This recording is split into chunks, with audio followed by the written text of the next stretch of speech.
യുഎസിന് കനത്ത തിരിച്ചടിയാണ്. അമേരിക്കയുടെ വ്യോമ പ്രതിരോധ സംവിധാനങ്ങൾ ഇറാൻ തകർത്തിരിക്കുകയാണ്. മാത്രമല്ല വലിയ രീതിയിലുള്ള തിരിച്ചടിയാണ് ഇവർക്കുണ്ടായിരിക്കുന്നത്. ഈ ഇറാന്റെ ആക്രമണം മൂലം ട്രംപും വലിയ രീതിയിലുള്ള ആശങ്കയിലാണ്.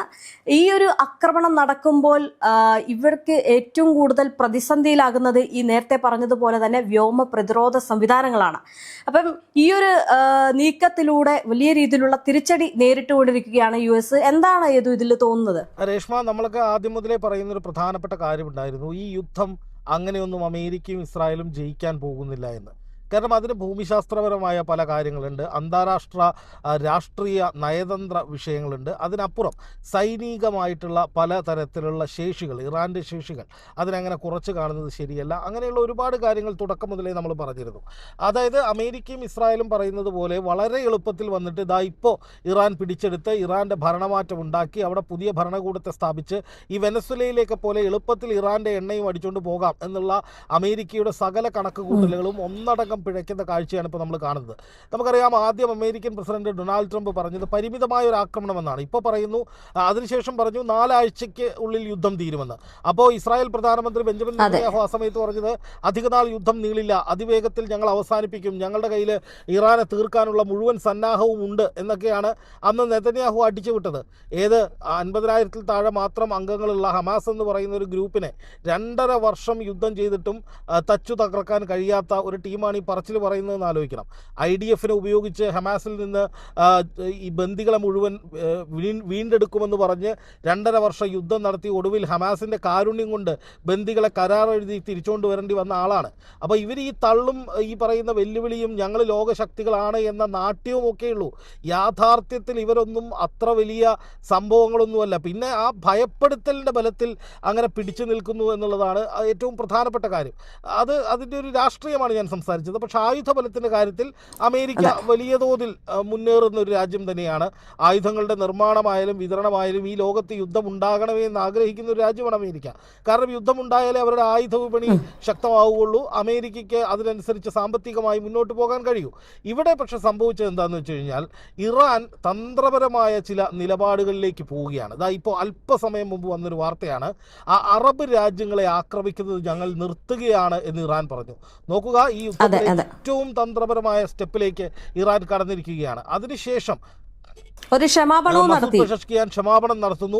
അയൽ രാജ്യങ്ങളെ ഞങ്ങൾ ആക്രമിക്കുന്നില്ല, ഇനി ഒരിക്കലും ആക്രമിക്കില്ല, ഗൾഫ് മേഖലയിൽ അറബ് രാജ്യങ്ങൾ ഒന്നിച്ച് മുന്നോട്ട് പോകാനാണ് ആഗ്രഹിക്കുന്നത് എന്ന നിലയിലേക്ക് ഈ പറയുന്ന പെഷഷ്കിയാനും അല്ലെങ്കിൽ ഇറാനും നിലപാട് സ്വീകരിക്കുന്നത് ഏതെങ്കിലും തരത്തിലുള്ള ഭയം നിമിത്തമല്ല, മറിച്ച് ഇത് തന്ത്രപരമായൊരു യുദ്ധ നീക്കമാണ്. അതായത് നമ്മുടെ ശത്രു അമേരിക്കയാണ് അല്ലെങ്കിൽ പാശ്ചാത്യ ശക്തികളാണ്. ഇന്ന് ഇറാൻ ആണെങ്കിൽ നാളെ സൗദിയോ കുവൈറ്റോ ഖത്തറോ UAE-യോ ആരുമാകാം. അതായത് അമേരിക്കയുടെ അഴിഞ്ഞാട്ടം, സാമ്രാജ്യത്വ ശക്തികളുടെ തിട്ടൂരങ്ങൾ, അത് അംഗീകരിക്കേണ്ടി വരുന്നൊരു ഒരു വല്ലാത്ത സാഹചര്യം, മറ്റു രാജ്യങ്ങളുടെ പരമാധികാരം കവർന്നെടുക്കുന്ന അമേരിക്കയുടെ നീക്കങ്ങൾ, ഇതിനെതിരെ ഒറ്റക്കെട്ടായി പോരാടണമെന്ന ആഹ്വാനമാണ് ഇറാൻ നൽകുന്നത്. അത് ഇത്രയും നാൾ അമേരിക്കയ്ക്ക് കൊടുത്ത സമ്മർദ്ദത്തിന്, അതായത് അമേരിക്കയ്ക്ക് വലിയ സമ്മർദ്ദമായിരുന്നു കഴിഞ്ഞ കുറച്ച് നാളുകളായി ഇറാൻ കൊടുത്തുകൊണ്ടിരിക്കുന്നത്. അറബ് രാജ്യങ്ങളിൽ വലിയ ആക്രമണങ്ങൾ നടത്തുമ്പോൾ സ്വാഭാവികമായിട്ടും അറബ് രാജ്യങ്ങളിൽ വലിയ ആക്രമണങ്ങൾ നടത്തുമ്പോൾ ഈ പറയുന്ന അറബ് രാജ്യങ്ങൾ വലിയ സമ്മർദ്ദത്തിലേക്ക് പോകും. അവർ അമേരിക്കയോട് ഏതെങ്കിലും തരത്തിൽ ഈ യുദ്ധം അവസാനിപ്പിക്കാനായിട്ട് ഒരു പ്രഷറൈസ് ചെയ്യും എന്നുള്ളതായിരുന്നു ഈ പറയുന്ന ഇറാൻ്റെ ആദ്യത്തെ ഒരു യുദ്ധതന്ത്രം. പക്ഷേ അറബ് രാജ്യങ്ങളിൽ വലിയ നാശനഷ്ടം ഉണ്ടാകുന്നു, അതുപോലെ തന്നെ അറബ് രാജ്യങ്ങൾ തങ്ങൾക്കെതിരാകുന്നു എന്ന നിലയിലേക്ക്, അല്ലെങ്കിൽ അവിടെ അമേരിക്ക അറബ് രാജ്യങ്ങളെ കൂടെ നിർത്തിയിട്ട് തങ്ങൾക്കെതിരെ യുദ്ധം ചെയ്യിക്കും എന്ന തരത്തിലുള്ള ഒരു നീക്കം അമേരിക്ക നടത്താൻ സാധ്യതയുണ്ട് എന്നുള്ളത് കൊണ്ട് ഇപ്പോൾ ഇറാൻ തന്ത്രം മാറ്റിയിരിക്കുകയാണ്. എന്നിട്ട് എന്താ ചെയ്തത്? ഇസ്രായേലിലേക്കും അമേരിക്കയുടെ അസറ്റുകളിലേക്കും വ്യാപകമായ ആക്രമണം നടത്തുക എന്നുള്ളതാണ് ഇപ്പോൾ ഇറാൻ സ്വീകരിക്കുന്ന തന്ത്രം. ഇപ്പോൾ നോക്കുക, ഇറാൻ ആക്രമിച്ചിരിക്കുന്നത് അമേരിക്കയുടെ റഡാറുകളെയാണ്. അതായത് ഈ റഡാറുകൾ എന്ന് പറയുന്നത് $300 ദശലക്ഷം ചെലവ് വരുന്ന ഒരു വലിയ നെറ്റ്വർക്കാണ്. അതായത് ജോർദാനിലെ മുവാഫാഖ് സാൾട്ടി വ്യോമതാവളത്തിലായിരുന്നു ഇതുണ്ടായിരുന്നത്. ഈ റഡാറുകൾ ഉപയോഗിച്ചിട്ടാണ് ശത്രുവിൻ്റെ നീക്കങ്ങൾ, ഇറാൻ്റെ നീക്കങ്ങളൊക്കെ കൃത്യമായിട്ട് അറിഞ്ഞിരുന്നത് അമേരിക്ക. എന്ന് മാത്രമല്ല, വ്യോമാക്രമണങ്ങൾ വരുന്നു മറ്റ് രാജ്യങ്ങളിലേക്ക്, മറ്റ് രാജ്യങ്ങളിലെ അമേരിക്കൻ സൈനിക കേന്ദ്രങ്ങളിലേക്ക് മേഖലകളിലേക്ക് ഏതെങ്കിലും തരത്തിൽ ആക്രമണങ്ങൾ വരുന്നു, ഈ വക കാര്യങ്ങളെക്കുറിച്ചൊക്കെ വലിയ തോതിൽ മുന്നറിയിപ്പ് നൽകിയിരുന്ന റഡാർ സംവിധാനങ്ങളാണ് ഏറെക്കുറെ തകർന്നതായി വിവരങ്ങൾ വരുന്നത്. അത് ഇവിടുത്തെ മാത്രമല്ല, മറ്റു പലയിടങ്ങളിലെയും റഡാറുകൾക്ക് ക്ഷീണമുണ്ടായിട്ടുണ്ട്. അതുപോലെ തന്നെ US-ൻ്റെ താഡ് മിസൈൽ സംവിധാനത്തിൻ്റെ ഭാഗമായ AN/TPY-2 റഡാറാണിത് എന്ന് പറയുമ്പോൾ എയർ ഡിഫൻസ് സംവിധാനവും തകർന്നുകൊണ്ടിരിക്കുകയാണ് അമേരിക്കയുടെ എന്നുള്ളതും വളരെ പ്രധാനപ്പെട്ട ഒരു കാര്യമാണ്. അതോടൊപ്പം നമ്മൾ മനസ്സിലാക്കേണ്ടത് ഇറാൻ്റെ ആക്രമണത്തിൽ അമേരിക്കയ്ക്കുണ്ടായ നാശനഷ്ടങ്ങൾ അത് എത്രത്തോളമാണ് എന്നത് സംബന്ധിച്ച് കൃത്യമായ കണക്കുകൾ എവിടെയും വരുന്നില്ല. അതായത് അമേരിക്കയും ഇസ്രായേലും തങ്ങൾക്കുണ്ടാകുന്ന നാശനഷ്ടങ്ങൾ എത്രത്തോളമാണ് എന്നത് സംബന്ധിച്ച് ലോകത്തോട് പറയുന്നില്ല. ഇതിനിടയിൽ അതുപോലെ തന്നെ ഇതിനിടയിൽ ഈ താഡും പേട്രിയറ്റ് ഒക്കെ സ്റ്റോക്ക് തീരുകയാണ്. ഇതും വലിയ രീതിയിലുള്ള പ്രതിസന്ധിയിലേക്ക് കൊണ്ടുപോകും. തീർച്ചയായിട്ടും. അതായത് ഷോർട്ട് റേഞ്ചുള്ള പേട്രിയറ്റ് മിസൈൽ സംവിധാനമാണ് ഇറാന്റെ മിസൈലുകളെ പ്രതിരോധിക്കാൻ ഇത്രയും കാലം മുന്നിൽ നിന്നുകൊണ്ടിരുന്നത്. ഈ മിസൈൽ പ്രതിരോധ സംവിധാനം എന്ന് പറയുന്നത് ഏതെങ്കിലും തരത്തിലുള്ള കവചമൊന്നുമല്ല. അത് എന്ന് പറയുന്നത് ഈ ഇറാന്റെ മിസൈലുകളെ തകർക്കുന്ന മറ്റു മിസൈലുകളാണ്, മറു മിസൈലുകളാണ്. അതായത് ഇറാന്റെ മിസൈലുകൾ വരുന്നത് തിരിച്ചറിയുന്നു, അതിനെ ടാർഗറ്റ് ചെയ്യുന്നു, അത് മറ്റു മിസൈലുകൾ ഉപയോഗിച്ച് തകർക്കുന്നു. ഇറാനെ സംബന്ധിച്ച് ഇറാന്റെ കയ്യിൽ 10,000-കണക്കിന് മിസൈലുകളുണ്ട്. അത് മിസൈൽ നഗരങ്ങളുള്ള രാജ്യമാണ് ഇറാൻ. ഒന്ന് ആലോചിച്ച് നോക്കുക, മിസൈൽ നഗരങ്ങൾ എന്ന് പറഞ്ഞാൽ നമ്മുടെ രാജ്യത്ത്, നമ്മുടെ നാട്ടിൽ ഫ്ലാറ്റുകളൊക്കെ നിർമ്മിച്ച് വെച്ചിരിക്കുന്നത് പോലെ അണ്ടർഗ്രൗണ്ടിൽ മിസൈലുകളും അതിൻ്റെ ലോഞ്ച് പാഡുകളും അത് കൊണ്ടുപോകാനുള്ള വലിയ കൂറ്റൻ ട്രക്കുകളും മറ്റ് ആയുധങ്ങളും ഒക്കെ കുത്തി നിറച്ച് വെച്ചിരിക്കുന്ന മിസൈൽ നഗരങ്ങൾ ഇറാൻ ഒരുപാടുണ്ട്. അത് പല മലമടക്കുകളുടെയും ഇടയിലാണ്. ഇറാന്റെ ഭൂമിശാസ്ത്രപരമായ പ്രത്യേകതകൾ നമുക്കറിയാം. അത് മലമടക്കുകളിൽ ആയിരിക്കും, അല്ലെങ്കിൽ അതുപോലെ തന്നെ എത്തിപ്പെടാൻ കഴിയാത്ത ഭൂഗർഭ അറകളിലായിരിക്കും, അങ്ങനെ പലയിടങ്ങളിലും. അപ്പോൾ ഇറാന്റെ ആണവ പരീക്ഷണ കേന്ദ്രങ്ങൾ അടക്കം അങ്ങനെയുള്ള സ്ഥലങ്ങളിലാണ്. അപ്പോൾ അമേരിക്കയ്ക്കും ഇസ്രായേലിനും കണ്ടെത്താൻ പോലും കഴിയാത്ത വിധത്തിലുള്ള വലിയ തോതിലുള്ള ആയുധ ശേഖരങ്ങൾ ഇറാന്റെ പക്കലുണ്ട്. ഇറാൻ 3-4 ദിവസം കഴിഞ്ഞിട്ടാണ് യുദ്ധം തുടങ്ങി. അത്രയും ദിവസം കഴിഞ്ഞപ്പോഴാണ് ഇസ്രായേലിലേക്ക് ക്ലസ്റ്റർ ബോംബുകൾ ഉപയോഗിച്ചത്. അപ്പോൾ അതിൻ്റെ അർത്ഥമെന്ന് പറഞ്ഞാൽ ഇനിയും കുറേ കാര്യങ്ങൾ ഇറാൻ പ്രയോഗിക്കാൻ കിടക്കുന്നതേ ഉള്ളൂ എന്ന നിലയിലേക്ക് ഇറാൻ ചിന്തിക്കുകയാണ്, അല്ലെങ്കിൽ ഇറാൻ പ്രവർത്തിക്കുകയാണ്. അപ്പോൾ സ്വാഭാവികമായിട്ടും അമേരിക്കയ്ക്കും ഇസ്രായേലിനും ഇതിനെ പ്രതിരോധിക്കണമെങ്കിൽ കൂടുതൽ ഈ പറയുന്ന അയൺ ഡോം, താഡ്, പേട്രിയറ്റ് എന്നൊക്കെ പറയുന്ന ഈ മിസൈൽ വേധ സംവിധാനങ്ങൾ അല്ലെങ്കിൽ എയർ ഡിഫൻസ് മെക്കാനിസം വേണം. അത് തീർന്നുകൊണ്ടേയിരിക്കുകയാണ്. നമുക്കറിയാം, ഈ യുദ്ധം തുടങ്ങുന്നതിന് തൊട്ട് മുമ്പ് അമേരിക്കയുടെ സംയുക്ത സേനാ തലവൻ പറഞ്ഞത് ഇപ്പോൾ യുദ്ധത്തിന് പോയാൽ നമുക്ക് തിരിച്ചടി കിട്ടുമെന്നാണ്. അതിൻ്റെ കാരണം എന്താണ്? നമ്മുടെ കയ്യിൽ പ്രതിരോധ ആയുധങ്ങൾ കുറവാണ്, നമ്മുടെ കയ്യിൽ യുദ്ധത്തിനുള്ള മെക്കാനിസം കുറവാണ്. കാരണം എന്താണ്? യുക്രൈന് 4 വർഷമായിട്ട് യുക്രൈന് ആയുധം സപ്ലൈ ചെയ്തുകൊണ്ടിരിക്കുക. അതുപോലെ തന്നെ ഈ പറയുന്ന ഇസ്രായേലിന് കൊടുത്തുകൊണ്ടിരിക്കുകയാണ് ഹമാസ് യുദ്ധത്തിന് വേണ്ടിയിട്ട്. അപ്പോൾ അങ്ങനെ ഒരു സാഹചര്യത്തിൽ ഇപ്പോൾ പുതുതായിട്ട് അമേരിക്കയിൽ കൂടുതൽ പ്രതിസന്ധികൾ ഉണ്ടാകുന്നു എന്ന വാർത്ത വരുമ്പോൾ അത് അമേരിക്ക ചോദിച്ചു വാങ്ങുന്ന പ്രഹരം തന്നെയാണെന്ന് പറയേണ്ടി വരും. അതായത് ഇനിയും യുദ്ധം ഇതിന് ഡോളറിന്റെ നഷ്ടവും കൂടി ഉണ്ടാകുന്നുണ്ട്. ഇന്ത്യ അടക്കമുള്ള രാജ്യങ്ങൾ വലിയ പ്രതിസന്ധി മുന്നിൽ കണ്ടുകൊണ്ടാണ് ഈ എണ്ണ ഇറക്കുമതിക്ക് വേണ്ടി കൂടുതൽ രാഷ്ട്രങ്ങളെ ആശ്രയിക്കുന്നത്.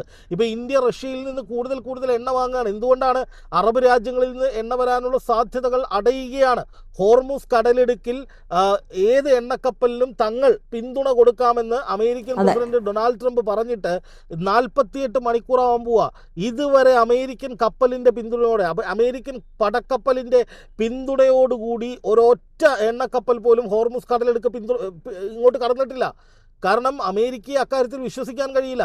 അമേരിക്ക ഇതിനു മുമ്പ് ചെങ്കടലിൽ അമേരിക്കയുടെ പടക്കപ്പൽ ഇറക്കിയിട്ട് ഹൂത്തികൾ നിങ്ങളെ ആക്രമിച്ചാൽ ഞങ്ങൾ തിരിച്ചടിക്കും, നിങ്ങൾ പോരെ എന്നും പറഞ്ഞ് കുറേ കപ്പലുകൾ ചെന്ന് കയറി കൊടുത്തു.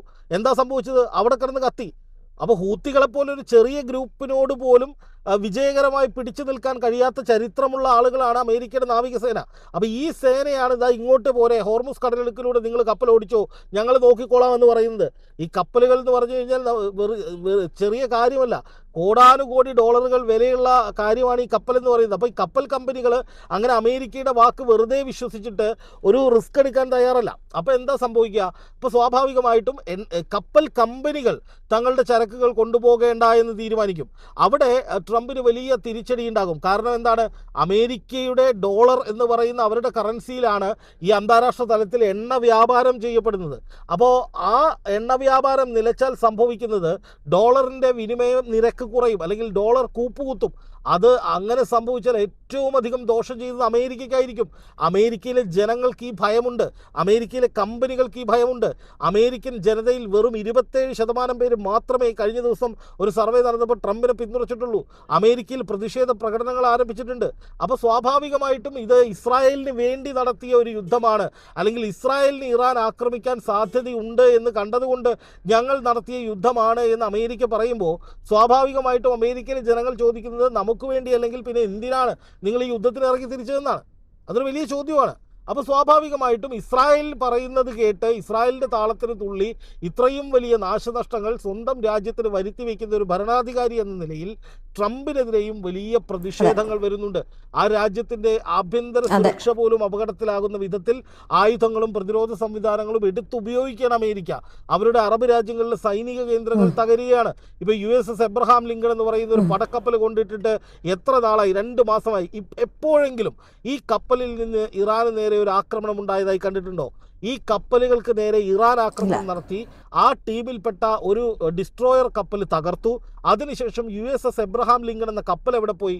ആ കപ്പൽ മുങ്ങി എന്ന് പറഞ്ഞാൽ ആ കപ്പൽ എടുത്തുകൊണ്ട് പോയി എന്നാണ് ടൈംസ് ഓഫ് ഇന്ത്യയിൽ ഇന്നലെ വന്നൊരു വാർത്ത. അവരുടെ യൂട്യൂബിൽ ഇന്നലെ ഒരു വീഡിയോ വന്നതാണ്. അപ്പോൾ അമേരിക്കയുടെ പല നീക്കങ്ങളും അസ്ഥാനത്താകുന്നു. എളുപ്പത്തിൽ ഈ യുദ്ധം തീർക്കാൻ കഴിയുന്നില്ല. അതിനിടയിൽ അവരുടെ പ്രതിരോധ സാമഗ്രികൾ തീരുന്നു. ഇസ്രായേൽ നഗരങ്ങൾക്കുള്ളിൽ ക്ലസ്റ്റർ ബോംബുകൾ വീഴുന്നു. അതായത് ഒരു വശത്ത് ഇറാനിൽ വലിയ നാശനഷ്ടങ്ങൾ ഉണ്ടാകുന്നുണ്ട്. ഏറ്റവും കൂടുതൽ നാശനഷ്ടങ്ങൾ ഉണ്ടായത് ഇറാനിലുമാണ്, ഒരു സംശയവും വേണ്ട. അവിടെ ഭരണാധികാരികൾ കൊല്ലപ്പെടുന്നു, പ്രധാനപ്പെട്ട ഉന്നതർ കൊല്ലപ്പെടുന്നു, സൈനിക നേതാക്കൾ, തലവന്മാർ കൊല്ലപ്പെടുന്നു. അതൊക്കെ ശരിയാണ്. പക്ഷേ ഈ യുദ്ധം തുടങ്ങി വെച്ചത് അമേരിക്കയും ഇസ്രായേലുമാണ് എന്നുള്ളത് കൊണ്ട് തന്നെ അവർക്കുണ്ടാകുന്ന നാശനഷ്ടമാണ് ഇതിൽ ഏറ്റവും പ്രധാനമായി ചർച്ചാ വിഷയമാകുന്നത്. കാരണം മറ്റുള്ളവരെ തീർക്കാൻ ഇറങ്ങി തിരിച്ചിട്ട് സ്വയം തിരിച്ചടി ഏറ്റുവാങ്ങുന്ന ഒരു ദയനീയമായ അവസ്ഥയിലേക്ക് അമേരിക്കയും ഇസ്രായേലും എത്തിക്കൊണ്ടിരിക്കുന്നു എന്നുള്ളതാണ് നമുക്ക് മനസ്സിലാക്കാവുന്ന കാര്യം. വേറൊരു കാര്യമുണ്ട് ഏതു, അതായത് ഈ പറയുന്ന ഈ വ്യോമ പ്രതിരോധ സംവിധാനങ്ങൾ അല്ലെങ്കിൽ ഈ താഡ് പെട്ടിട്ടുള്ളതിൻ്റെ സ്റ്റോക്ക് തീരുന്നു, അതുപോലെ തന്നെ സൈനികരുടെ എണ്ണം കുറയുന്നു, അങ്ങനെ വലിയ രീതിയിലുള്ള ഈ സാമ്പത്തിക പ്രതിസന്ധിയും ഉണ്ടാകുന്നു. ഈ രീതിയിലേക്ക് പോവുകയാണെങ്കിൽ അവിടുത്തെ ഒരു ഭരണ വിരുദ്ധ വികാരവും കൂടി ഉണ്ടാകുകയാണ്. അതായത് ഇനി ഇതൊരു തെരഞ്ഞെടുപ്പിനെ വലിയ രീതിയിൽ ബാധിക്കില്ലേ? അത് ട്രംപിനെ സംബന്ധിച്ചിടത്തോളം അവിടെയും ഒരു മനം മാറ്റം അല്ലെങ്കിൽ വലിയ രീതിയിലുള്ള വെല്ലുവിളി അല്ലെങ്കിൽ പുതിയ നീക്കങ്ങൾ അങ്ങനെ എന്തെങ്കിലും ട്രംപിനെ സംബന്ധിച്ച് ഇപ്പോൾ അമേരിക്കയിൽ വലിയ പ്രതിസന്ധി ഉടലെടുത്തിരിക്കുന്നു എന്നുള്ളത് യാഥാർത്ഥ്യമാണ്. പക്ഷെ ട്രംപ് അതിനെ മാനിപ്പുലേറ്റ് ചെയ്യുന്നത് നമ്മൾ ഇനി ക്യൂബ പിടിക്കാൻ പോകുന്നു എന്ന് പറഞ്ഞിട്ടാണ്. അതായത് ഇറാൻ പിടിച്ചിട്ടില്ല, ഇറാനെ തൊട്ടിട്ടില്ല, ഇറാന്റെ കുറച്ച് ഭരണാധികാരികളെ കൊലപ്പെടുത്തി. അത് നമ്മൾ എപ്പോഴും പറയുന്നൊരു കാര്യമാണ്. രക്തസാക്ഷിത്വമാണ് ജീവിതത്തിൽ ഏറ്റവും വലിയ ലക്ഷ്യമെന്ന് കരുതി ജീവിക്കുന്നു. ഇവിടെ ഒരു കാര്യം കൂടി ഓർക്കണം. അതായത് ട്രംപ് അധികാരത്തിൽ കയറിയ സമയത്ത് പറഞ്ഞൊരു കാര്യമുണ്ട്, ഇത്രയും നാളും ഭരിച്ചിരുന്ന എല്ലാവരും യുദ്ധകൊതിയന്മാരാണ്, ഞാൻ വന്നാൽ ഒരു യുദ്ധവും നടക്കില്ല എന്ന് പറയുന്ന ഒരു കാര്യം കൂടിയുണ്ട്. അതാണ് ട്രംപിന്റെ ഇരട്ടത്താപ്പ് എന്ന് പറയുന്നത്. ട്രംപിന് ഒരു സ്ഥിരതയുമില്ല. ഇപ്പം ഈ മനുഷ്യൻ അധികാരത്തിലേറുന്നതിന് മുമ്പ് പറഞ്ഞത് നമ്മുടെ രാജ്യത്തിന്റെ പ്രതിരോധ സംവിധാനങ്ങൾ മുഴുവൻ തീരാൻ പോവുകയാണ്. ജോ ബൈഡൻ ഇസ്രായേൽ യുദ്ധത്തെയും യുക്രൈൻ യുദ്ധത്തെയും പ്രോത്സാഹിപ്പിച്ചിട്ട് നമ്മുടെ രാജ്യത്തിന്റെ പ്രതിരോധ സാധ്യതകൾ ഇല്ലാതാവുകയാണ്. അപ്പോൾ സ്വാഭാവികമായിട്ടും ഞാൻ വന്നാൽ ഈ യുദ്ധം ഇല്ലാതാക്കും, ഞാൻ വന്നാൽ ലോകത്തെ മുഴുവൻ യുദ്ധവും അവസാനിപ്പിക്കും എന്നൊക്കെ പറഞ്ഞ് ട്രംപ് അധികാരത്തിൽ വന്നിട്ട് ഇപ്പോൾ സമാധാനത്തിലുള്ള നോബൽ സമ്മാനം കിട്ടാതായതോടെ ട്രംപ് തോന്നിയ പോലെ പരിപാടികൾ കാണിക്കുക എന്ന് മാത്രമല്ല. മറ്റൊരു പ്രധാനപ്പെട്ട കാര്യം ഞാൻ നേരത്തെ പറഞ്ഞു വന്നത്, ഇപ്പോൾ ഈ ട്രംപിനെ സംബന്ധിച്ച് ട്രംപ് ഇപ്പോൾ നടത്തിക്കൊണ്ടിരിക്കുന്ന ഈ നീക്കങ്ങൾ ട്രംപിന് തന്നെ തിരിച്ചടിയാകുന്നു എന്ന് ട്രംപിന് മനസ്സിലായത് കൊണ്ടാണ് അടുത്ത ലക്ഷ്യം ക്യൂബ എന്ന് പറഞ്ഞത് വിഷയത്തെ മുഴുവൻ മാനിപ്പുലേറ്റ് ചെയ്യുകയാണ്. ഇപ്പോൾ ഇറാൻ പിടിച്ചെടുക്കാൻ കഴിഞ്ഞിട്ടില്ല, ഇറാനിൽ എന്തെങ്കിലും തരത്തിലൊന്നും ചെയ്യാൻ കഴിഞ്ഞിട്ടില്ല, പക്ഷേ ട്രംപ് അടുത്ത ലക്ഷ്യം പറയുകയാണ്. അപ്പോൾ ചർച്ചകൾ ക്യൂബയിലേക്ക് തിരിയുകയാണ്. ഇറാനിൽ എന്ത് സംഭവിക്കുന്നു, ഇറാൻ പിടിച്ചെടുത്തോ, ഇറാനിലെ ലക്ഷ്യങ്ങൾ നേടിയോ, ഈ വക ചോദ്യങ്ങളൊന്നും ആരും ചോദിക്കുന്നില്ല. അപ്പോൾ ഇനി അടുത്ത ലക്ഷ്യം ക്യൂബ എന്ന് പറയുമ്പോൾ ഇനി ക്യൂബയിൽ എന്ത് സംഭവിക്കും, അല്ലെങ്കിൽ അമേരിക്ക വേറെ രാജ്യങ്ങളിലേക്ക് ഇനി വരുമോ, ആ നിലയിലേക്ക് ചർച്ചയെ മാനിപ്പുലേറ്റ് ചെയ്ത് മാറ്റുകയാണ് വിദഗ്ധമായി ട്രംപ് ചെയ്തത്. അല്ലാതെ ട്രംപിന് ഇവിടെ പറയാനുള്ള യുദ്ധ നേട്ടങ്ങളൊന്നുമില്ല. ഇപ്പോൾ രക്തസാക്ഷിത്വമാണ് ജീവിതത്തിൽ ഏറ്റവും വലിയ കാര്യമെന്ന് പറഞ്ഞ് മുന്നോട്ട് പോയ ആയത്തുള്ള അലി ഖാംനെയി പോലെയുള്ള അവിടുത്തെ ഭരണാധികാരികളെ, ഇസ്ലാമിക ഭരണാധികാരികളെ കൊലപ്പെടുത്തിയത് വലിയ നേട്ടമാണ് എന്ന് പറയുന്ന അമേരിക്കയോടൊക്കെ എന്തു പറയാനാണ് എന്നുള്ളതാണ് മറ്റൊരു ചോദ്യം. കാരണം അങ്ങനെ കൊലപ്പെടുത്തും അല്ലെങ്കിൽ ഇന്നല്ലെങ്കിൽ നാളെ മരിക്കുമെന്ന് അറിഞ്ഞിട്ട് തന്നെയാണ് ഇവർ ഈ കണ്ട യുദ്ധത്തിനൊക്കെ ഇറങ്ങി പുറപ്പെടുന്നത്. അപ്പോഴും മനസ്സിലാക്കേണ്ട ഒരു കാര്യം, ഇറാനിലെ ആ ഒരു ഭരണ നെറ്റ്വർക്കിനെ മുഴുവൻ തകർത്തിട്ടും ഇപ്പോഴും ഇറാനിൽ ഒരു ഭരണമാറ്റം ഉണ്ടാക്കാൻ ട്രംപിന് കഴിയുന്നില്ല. അവിടുത്തെ ജനങ്ങൾ അമേരിക്കയ്ക്കെതിരായി മാറിയിരിക്കുന്നു. അവിടുത്തെ ജനങ്ങളുടെ പിന്തുണ ആർജിക്കാൻ അവിടുത്തെ വിമത സംഘത്തിന് കഴിഞ്ഞിട്ടില്ല. അവിടുത്തെ ജനങ്ങളോട് യുദ്ധം ചെയ്യണമെങ്കിൽ അത് അടുത്ത കാലത്തൊന്നും തീരുകയുമില്ല. ഇവിടെ നമ്മൾ ചരിത്രം പരിശോധിക്കുമ്പോൾ 1980 മുതൽ 88 വരെ ഇറാഖും ഇറാനും തമ്മിൽ യുദ്ധം നടന്നപ്പോൾ അന്ന് അമേരിക്ക ഇറാഖിന് എല്ലാ സഹായങ്ങളും ചെയ്ത് പിന്തുണച്ചതാണ്. എന്നിട്ടും ഇറാനെ തൊടാൻ കഴിഞ്ഞിട്ടില്ല. അപ്പോൾ പ്രതിരോധത്തിൻ്റെ ഒരു വലിയ പാരമ്പര്യം ഇറാനുണ്ട്. പക്ഷേ സമാനതകളില്ലാത്ത വലിയ തിരിച്ചടിയാണ് ഇപ്പോൾ ഇറാന് കിട്ടിയിരിക്കുന്നത്. പക്ഷേ അതുകൊണ്ടൊന്നും ഇറാൻ പരിപൂർണമായി തീരും, പരിപൂർണമായി തകരും എന്നൊന്നും നമുക്ക് കാണാൻ കഴിയില്ല.